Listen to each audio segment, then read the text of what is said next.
Bonjour les internautes, bonjour partout vos alliés. Bonjour, abonnez sur Nicole Nzemba officiel. Bonjour partout vos alliés. Toujours bon continuer à s'abonner,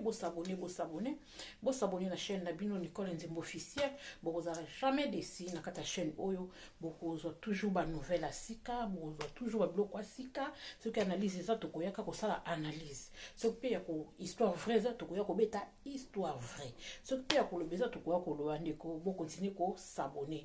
Toujours na campagne. Abonnez-vous.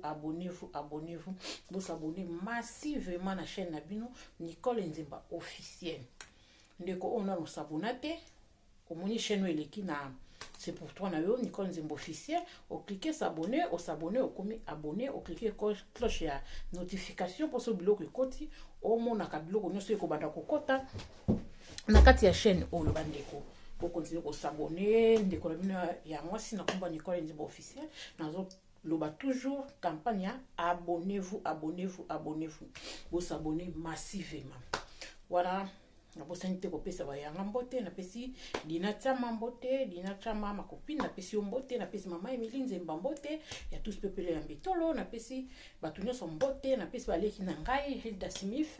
na pesi na Nzemba mbote na pesi ba onyo so bolingaka Nicole Nzemba officiel obozoka tana bino ko ta blog nanga ba abonné na nganyo so na pesi Gladi Muya oyaza serveur monteur ya chaîne ya Nicole Nzemba officiel na pesi mbote sikazali Gladi Muya mbote na ngwana lelo toye ko sala moi analyse moké analyse ngana ko sala en tout cas lelo vraiment tozoloba bandeko na communauté so likamba ko lobeza toza mieux placé à koloba parce que analyse kanga mutu muno côté analyse ba pixela mutu te ce ko zana analyse ya ko sala so ki likambo zo likana communauté okoya ko pesa point de vue na yo point de vue eza ko finga mutu te point de vue eza ko koloba na mutu mabete mais point de vue ça oyo mutu azo penser na vie que likambo fallait za bon ndem mutu ko pesa point de vue na ye asali analyse selon Nicole Nzemba ngala osa analyse lo selon nga analyse na ngai boso zandetinde ezani tomoni awa makambo ezo kende mboka normalement mboka e ya biso Congo ezo tambola bien te na mboka na biso Congo ezo tambola bien te. Liberté d'expression exacte na Congo. Batu baza coincé, muta ko na liberté te aloba likambo ya lingi aloba. Soko lobi likambo yo lingo loba e ko retourner contre yo mal. Biso nyoso ato mona ki papa na biso Kofi ameka ki mwa mukie ko loba. Koloba oh omoni mutu mususu bandeko e koko zandi ezana pa bato baloba ki tango Raïs azaki na pouvoir ye Kofi Olomide azaki kolia mbongo ya Kabila pona nini bande koloba makambo alobi lelo te bandeko omoni mutu mususu ndeza tokoza totambola tozana yo za autorité kolekanga na koza nazo mono na mabe metema liberté d'expression zate na droit na loba na yo na sana droit na taliso mabe na yo na ezo pesa melanga te na ngamo pe nazo banga que so na lobby boye et ko retourner contre nga mabe et loko tomoni emsu Kofi et ça même pas Kofi na tangu ya Kabila malgré azalaki na kata mamakamba Kabila azali ba parti o ya azalaki wana azaki pe emsu ba makampe akoloba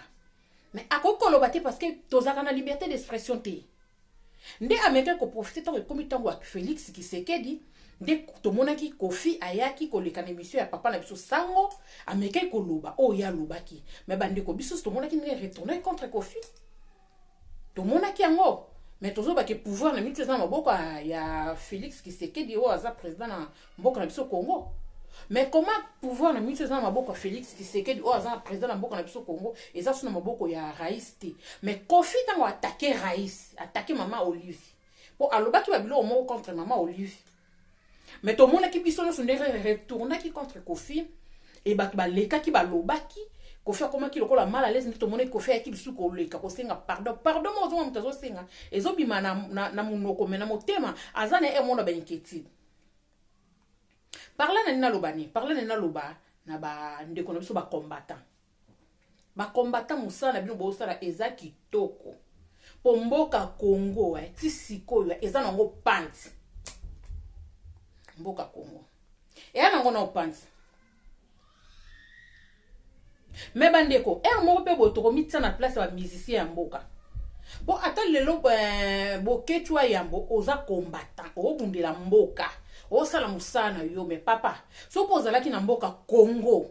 ozaki na RDC ti lelo na ndenge mboka neza na liberté d'expression te na ndenge mboka ezaki so yo lobi pe omoni makam na yo soko telemeli mabaka mususu oyo ezoleka na mboka yo lingo mimona lobi pe komona oya yo papa so babengaki po yemba ongo yemba ka kiti oyo eza ya nani kingandi ongo yemba kaka ongo za na choite malgré zo yemba on contre cœur mais olingaki oyemba kaka po yo mo ngo mona ki so mabina yemba te lobi ekozala nga mabi ongo yemba kaka so pe babengaki osala eloko moko pe boye papa na bokechu ba nani ba combattant nyonso na lingi bino mingi ba combattant tout ka bo sa musala ezomonana bolinga bo sala kaka parla na oloba ke tant au monde abandi ko biso ba musicien moko pe boye au monde bozo combattre bozo bunda combat moko bozo telemela ba pona ni bozo mona ke ndi ba trahir mboka. Comment biso tozo boye loko yo bino ba musicien bozo kota kana yango. Comment biso tozo boya muto yo bino ba musicien bozo kota kana muto. Comment biso mais bazana choite.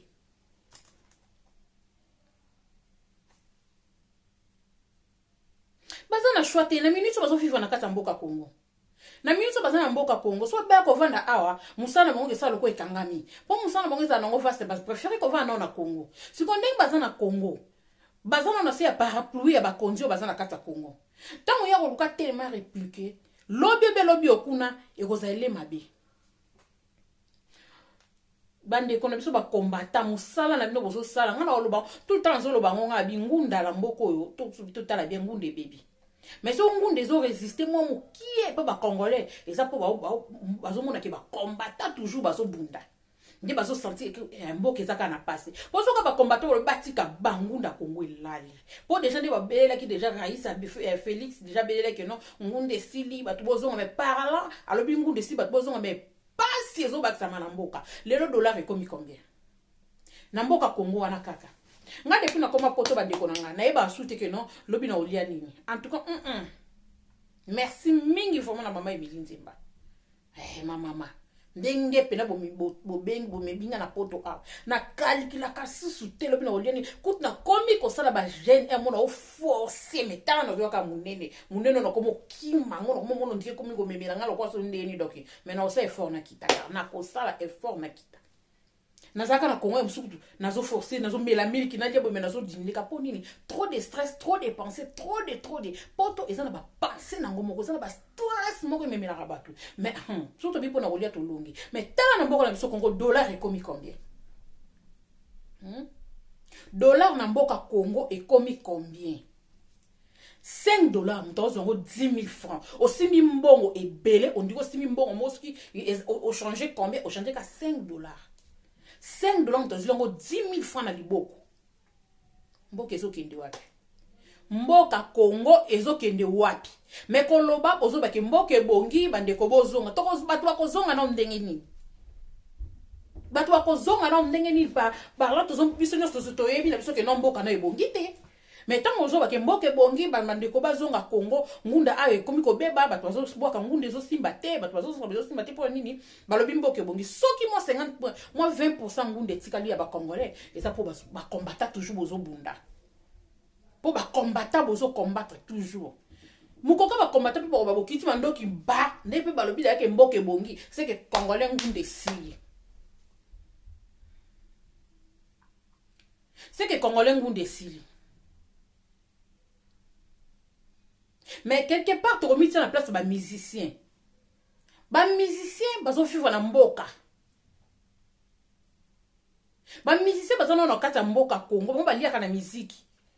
Musique na biso Congo ezo kufa.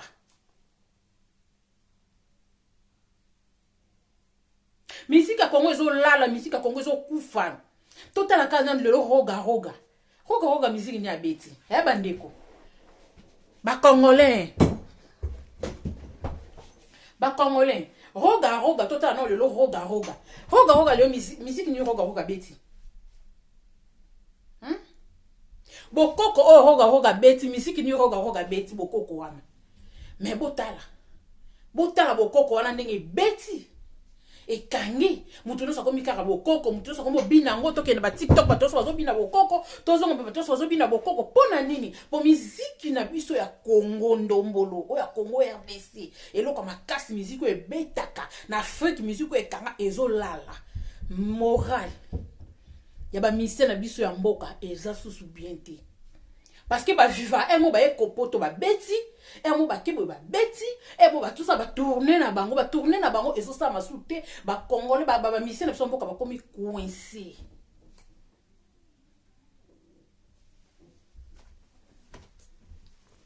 ba mission na mboka ba komi coincé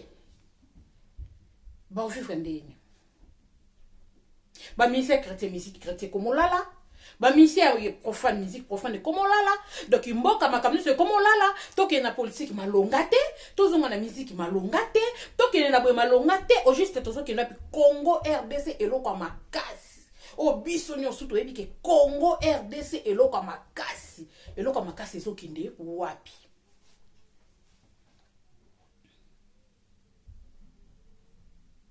siko toke totolo bana ndesi boy Fabregas oye na ba musicien poto osungi bango baboka bango oye ko sunga bango baboka ngunda oto yaki na ba beta musique toke ne peto zonga Fabregas parce que to yonga comme to zoloba yo moko zota be climat ezana obiente otali ba obaza ba grand Weranson musicien munene ya mboka Congo ameki koluka kozwa visa esimbite ameki koluka koya kobeta na mboka oyo poto esimbite Koffi Olomide double king double Koffi Olomide ameki koluka visa esimbite aluki aya mboka oyo kobeta esimbite siko Fabregas oyo linga kosala neza neti nini toloba non donc moto na tembe elonga nango héritier watana belo ke comme Fabregas moto na tembe do yo la que non bino bo luki esimbite ngapa na zo ya kobeta au moment que ba combattant na bino bozana na ba mésattente au moment ba biloko emo ba combattant bazo sikalis bazo mo ko bo signer bango mais quelque part ba combattant faut ba kitama mutema pour musique ezokende kokufa mais ce n'est pas le moment Fabregas de ngombe ba musicien oh bravo Fabregas peut-être sungi bon ba oboka ngunde peut-être sungi na obango ezaki nango esprit moko doki nakolo bani osali nango na œuvre de quoi œuvre charité quoi oye na opo sunga no bango ba boaka na bango ba lokola vie na bango pona minute ndo yaki na ba yo moko na mutu no yebeke obeta te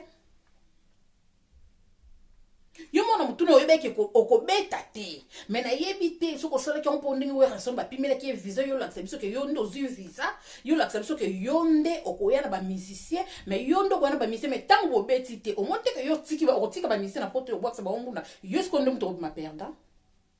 yonde sko mto kozonga ba boko pamba Fabregas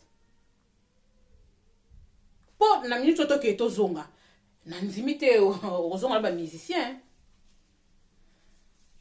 kane ba mona ba comme mame tinta ta kalizonga kende boye beta mpanzi potong tande komi na oka boye kande ba mbazo mona potong de ke komi na oka boye soko zongi na bango lelo ba yebi lisute so ba koyaka ba yebi lisute so mkomso ba ko chaka makona poto osa sir Fabregas ozonga ba misi déjà to moyo ka déjà ba komokima Jina PMF wana kuna déjà na danseuse moko si ba teli ba tali sinzela déjà bango ba da première lot o yozui départ premier départ donc on a premier lot ya départ est-ce que convoi ba mission yo mimi oza sir okozonga na bango bilo musio mo pe o sala ngo otalina viens nga Koffi Rambo agbada a raté Weranson a raté est-ce que nga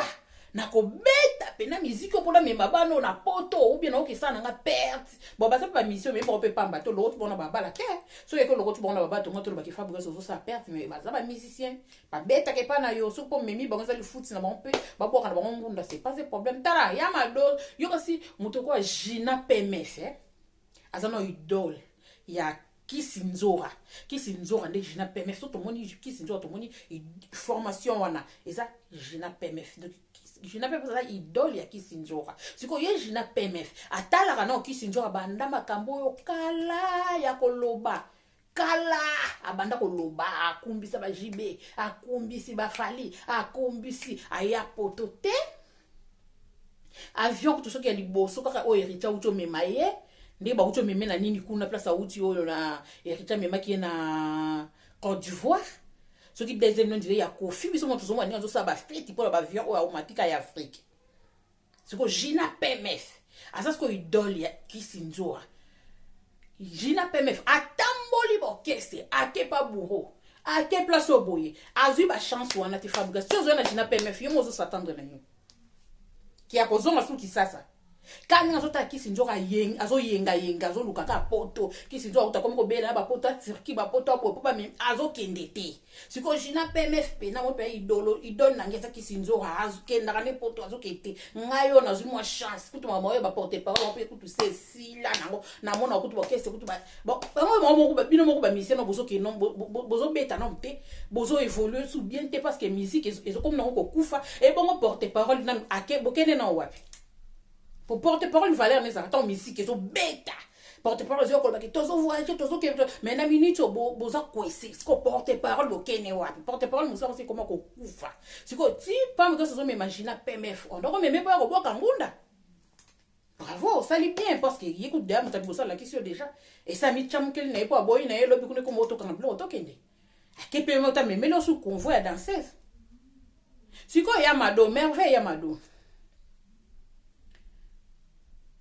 peut-être yo na minute oyo oza cheften ozo mo anona mususu nde boza ka bolingo ozo tana bolingo mais mama bwaka misu tala ne Sandra Lina babote akoma Sandra Lina babote oh moko biso sona mais Sandra Lina babote azo bina continue terre pe bo moni que non danseuse pena bini bote pe bo mwasiko bote pe zawana kaka ne bolobi Sandra Lina babote bote pe Sandra Lina tchacho côté abaki pemba ko botama mais Congo e beta e fimbo bota le Sandra Lina comme ta tchacho ko Sandra Lina comme ba pembo mo bimisi rouge e mo bimisi couleur moko e mo bimisi pona kadini ba stress anzima kate le loko ko se retrouver boye mo nelo inane simo na ndako papa chéri donc vertige wana ezali ko sala ye ba bozo ya ba poto ba ninga bazo tanko kima ya zo boya ya zo lingo kima te ya lobi ke ye na papa chéri zo mona ke no winga pena na remplacer moi c'est papa chéri oyo Amida lelo Sandra Lina babota sukandeni carrière ici pona ndimte ne azana na kankande ko moko manika munene ka loko aka ba biso ba oyo boye na ndimte Sandra Lina obina lususu carrière esili Sandra Lina asili akomika bongo lelo komi Sandra Lina do to komo monika lelo na ba prière oyo bon Sandra Lina en trois bonde na makasi peut-être nzama kozong silo ponza mazong sa ni chance mutu nyonso siko merveille ya madoyo so ko salere ya kozonga pe suki sasa kaka ndenge musique komi nango bon peut-être yo loko kozong sa mso eza bolingo kaka ndenge musique komi nango lobi okuna te tozong sa ka émission to retrouver le quoi de to comment retrouver Sandra Lina babote Sandra Lina babota bina na ba BBC ka ba BBC ba nani ba ningisa ka Congo tala le Sandra Lina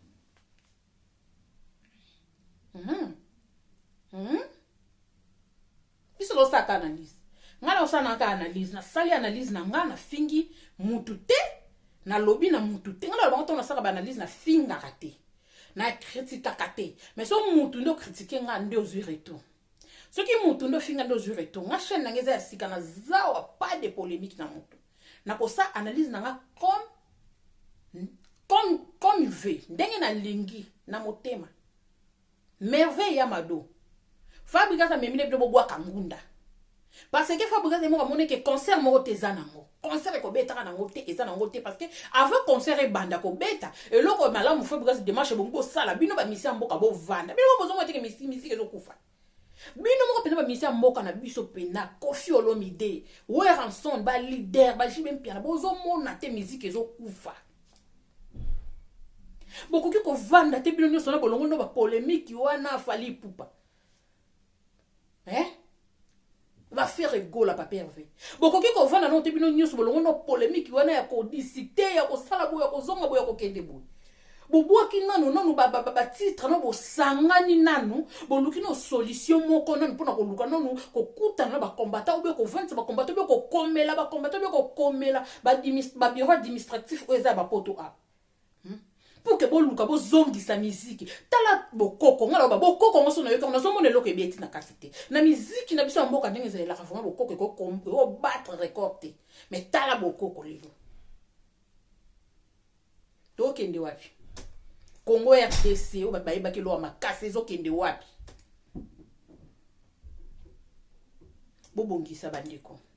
bobongisa bandeko analyse mukena nzaki na oyo kosala yango wana napesi mbote na mama Emily Nzemba ya tous pepele ya metolo mbote na Dina Chama napesi mbote na bato nyonso bolandaka nga napesi mbote na Modogo Motopamba napesi mbote na bato nyonso oyo bolingaka Nicole Nzemba babisu na bino na babone na nga bokontinue toujours kosabone bosabone